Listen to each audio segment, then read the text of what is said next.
नमस्ते दोस्तों, सुषमा स्वाद किचन में आपका स्वागत है। तो दोस्तों आइए आज की वीडियो में मैं आपको सरसों की साग बनाने के लिए बता रही हूँ, वो भी बिल्कुल हरियाणा पंजाब वाली स्टाइल में बनाऊंगी और बहुत ही आसान तरीके से बताऊंगी आपको। तो देखिए, सरसों की साग में मैं सरसों के साग के अलावा 3 तरह की और भी साग मिला करके इसमें बना रही हूँ, जो बहुत ही फ्लेवरफुल साग बन करके तैयार होती है। तो आइए इसकी रेसिपी मैं आपको दिखाती हूँ। नमस्ते दोस्तों, सुषमा स्वाद किचन में आपका स्वागत है। तो दोस्तों आइए आज के वीडियो में मैं आपको सरसों की साग बनाने के लिए बताऊंगी, वो भी देसी यानी कि पंजाबी स्टाइल में। जिस तरह से पंजाब में बनाए जाते हैं ना, पंजाबी स्टाइल में, बिल्कुल उसी स्टाइल में मैं आपको बना करके दिखाऊंगी। और ये सरसों की साग सर्दियों की मौसम में खास तरह से बनाकर खाई जाती है और इसकी टेस्ट भी बहुत ज़्यादा ही अच्छी होती है। तो फ्रेंड देखिए, मैं ये सरसों की साग बड़े बड़े पत्तों में ली हूँ। बड़े पत्ते हैं यानी कि ये पत्ते हार्ड नहीं है, बिल्कुल सॉफ्ट है। ये पत्ते बहुत ही सॉफ्ट हैं। तो देखिए, मैं इसी तरह से 2 पंच में सरसों की साग ली हूँ। देखिए, मैं आपको इस तरह से खोल करके दिखा रही हूँ। देखिए, इसकी पत्तियां देखिए कितनी बड़ी बड़ी हैं और कितनी सॉफ्ट पत्तियां हैं। बड़े हैं इसके मतलब ये नहीं कि इसकी पत्तियां हार्ड है, जी नहीं, बिल्कुल सॉफ्ट हैं।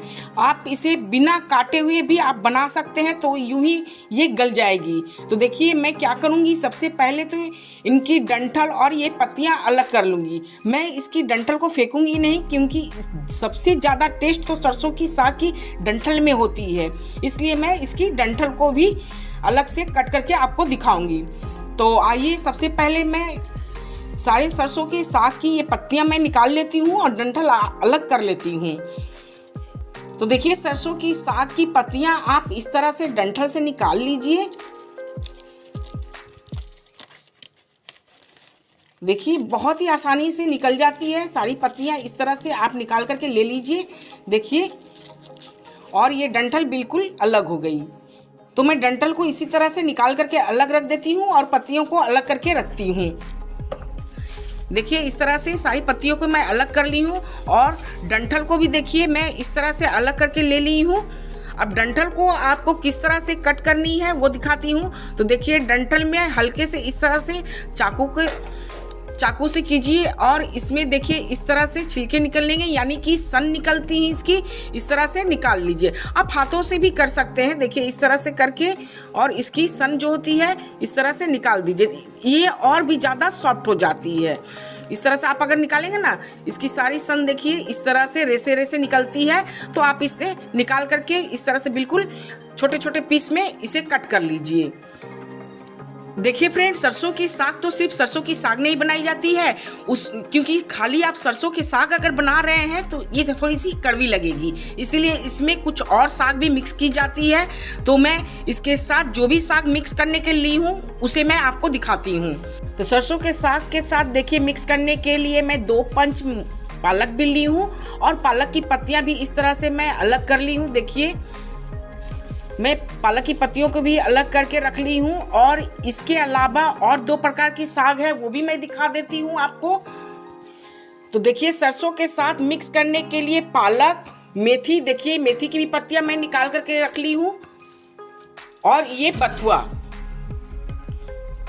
तो मैं 4 तरह की साग को मिला करके बनाऊंगी। तो ये साग बना करके आप देखिएगा, बहुत ही अच्छी साग बनती है, बहुत ही टेस्टी बनती है। और जैसे कि मैं आपको बताई हूँ, मैं बिल्कुल आपको पंजाब हरियाणा के स्टाइल में ही बना करके दिखाऊंगी, बहुत ही टेस्टी बनेगी। तो आइए, मैं सबसे पहले इन सारी साग की पत्तियों को धो लेती हूँ अच्छी तरह से। साफ से 4-5 बार पानी से धो लीजिए। धोने के बाद मैं इसे पकने के लिए बताऊँगी आपको कि किस तरह से पकानी है आपको। तो देखिए फ्रेंड, साग को पकाने के लिए मैं इस तरह से हांडी ली हूँ। देखिए, ये बहुत मोटी हांडी है मेरी। वैसे तो देसी साग बनाने के लिए आपको मिट्टी का हांडी चाहिए, मिट्टी का चूल्हा चाहिए। तो खैर, मेरे पास शहरों में तो ये सब मिलती नहीं है, तो मैं गैस पे ही बना रही हूँ और जो मेरे घर में जो बर्तन है उसी में मैं बना रही हूँ। लेकिन जो भी प्रोसेस है मैं आपको पंजाबी स्टाइल वाली ही प्रोसेस आपको बताऊँगी। तो देखिए, इस तरह से मैं गैस पे हांडी चढ़ा दी हूँ। पर आप जो भी बर्तन में बनाएं, पर वो बर्तन मोटी होनी चाहिए, मोटे तलवे की बर्तन लीजिएगा। तो देखिए मैं सबसे पहले गैस पे हांडी चढ़ा दी हूँ और मेरी हांडी देखिए गर्म हो गई है। अब मैं इसमें 1 चम्मच घी डाल रही हूँ और देखिए ये सरसों की जो डंठल थी ना, इसे मैं देखिए इस तरह से छोटे छोटे टुकड़े में काट ली हूँ और जो डंठल में से रेसे निकलती है उसमें से मैं निकाली हूँ, जिसमें से नहीं निकलती है उसमें से नहीं निकाली हूँ, क्योंकि ये बहुत सॉफ्ट थी इसलिए इसमें ज़्यादा रेसे नहीं निकली है। तो देखिए घी डालने के बाद मैं इस डंठल को डाल देती हूँ। डंठल को आप ज़रूर बनाइएगा, इसे फेंकिएगा नहीं, इसमें बहुत ज़्यादा ही टेस्ट होती है। और इसे इस तरह से हल्के से चला लीजिए। अब मैं देखिए सरसों की साग ली हूँ। मेरी साग बहुत ज़्यादा ही सॉफ्ट थी इसलिए मैं इसे कट नहीं की हूँ। देखिए इस तरह से सिर्फ पत्ते को निकाल ली हूँ और इसे 4-5 बार अच्छी तरह से मैं धो ली हूँ। मैं इस तरह से ही पत्ते ही डाल करके मैं बना रही हूँ।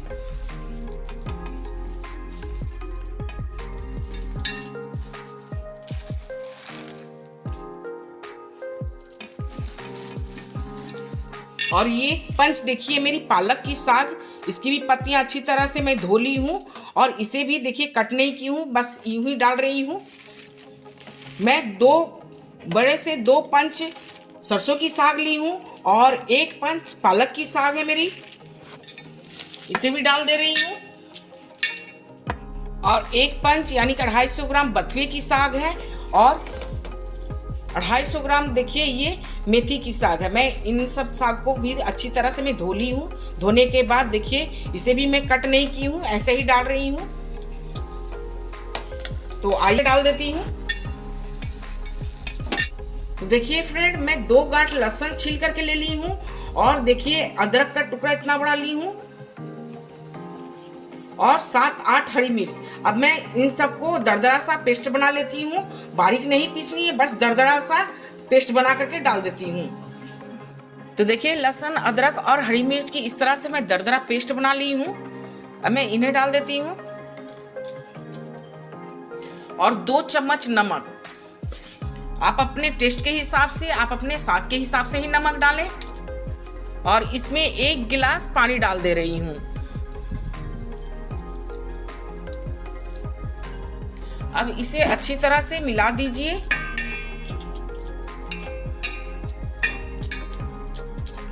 तो नमक लहसुन अदरक की पेस्ट में इस तरह से साग में मिक्स कर दे रही हूँ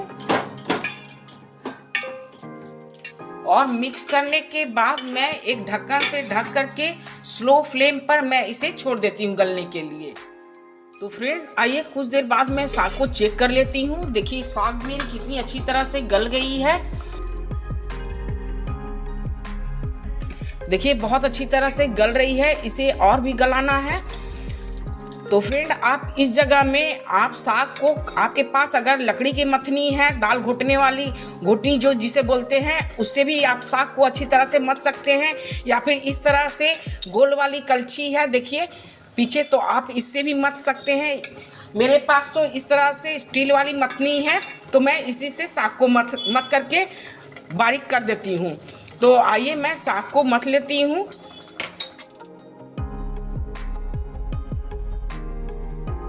देखिए फ्रेंड साग मेरी कितनी अच्छी तरह से मैश हो गई है। मैं मथनी से बहुत अच्छी तरह से देखिए मैश कर ली हूँ। आपको एक भी पत्ते देखिए इस तरह से गोटे गोटे नहीं दिखेंगे।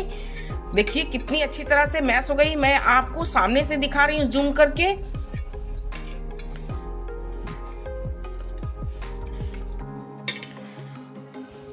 अब मैं इसमें एक चीज़ डाल रही हूँ, वो आपको दिखाती हूँ।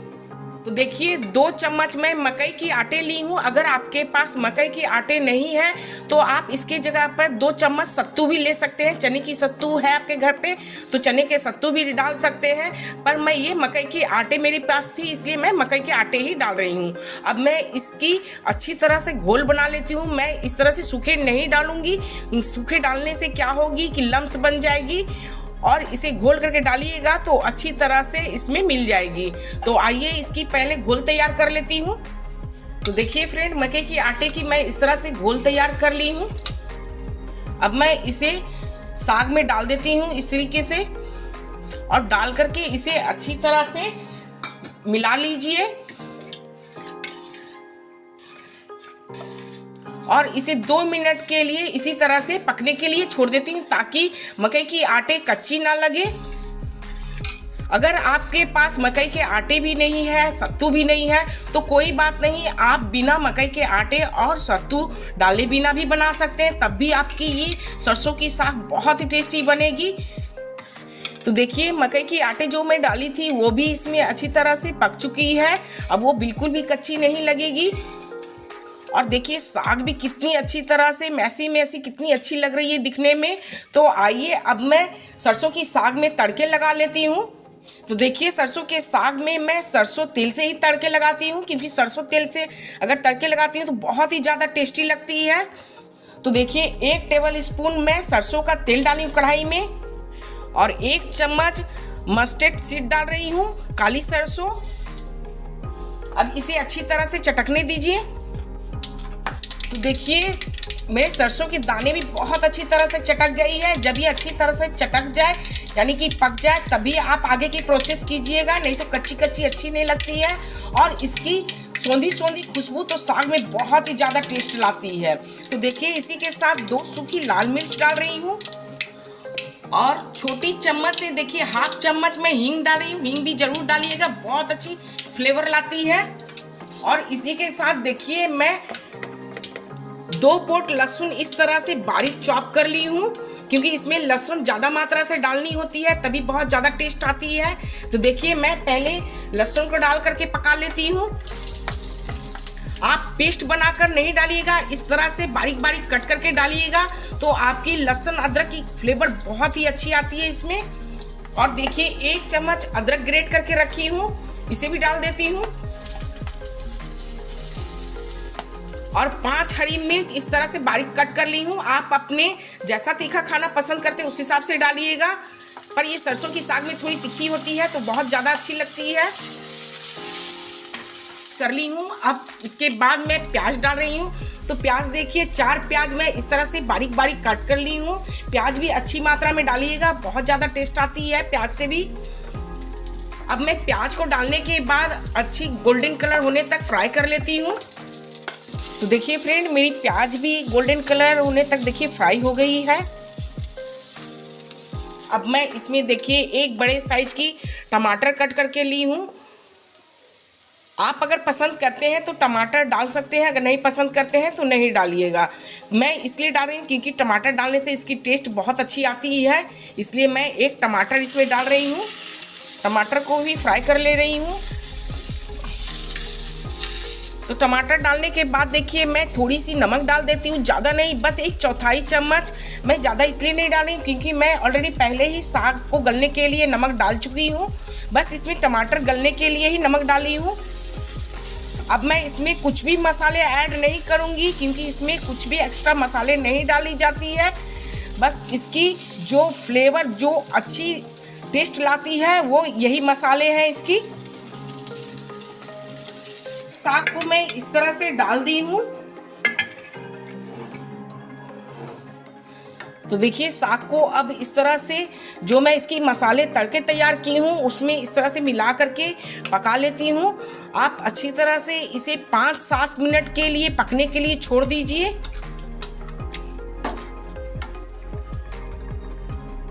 तो आइए इस तरह से ढक्कन लगा करके मैं छोड़ दी हूँ, और गैस के फ्लेम बिल्कुल स्लो करके रखिए, नहीं तो अगर तेज फ्लेम रहेगी तो आपकी साग जलने की भी डर है, इसलिए मैं स्लो करके इसे पकने के लिए आराम से छोड़ दी हूँ। तो आइए फ्रेंड 7 मिनट हो गई है। अब मैं 7 मिनट के बाद ढक्कन हटा करके देखिए साग को चेक कर लेती हूँ। बहुत अच्छी खुशबू आ रही है, और देखिए साग भी मेरी बन करके तैयार हो गई है। देखिए कितनी अच्छी साग बनी है, बिल्कुल मैसी मैसी, और कितनी अच्छी लग रही है दिखने में भी, और ये खाने में भी बहुत ज़्यादा टेस्ट लगती है। मैं आपको जो तरीके से बताई हूँ आप बिल्कुल उसी तरीके से बना करके देखिएगा। मैं बहुत ही आसान तरीके से आपको बनाने के लिए बताई हूँ, झटपट बन जाएगी इस तरीके से।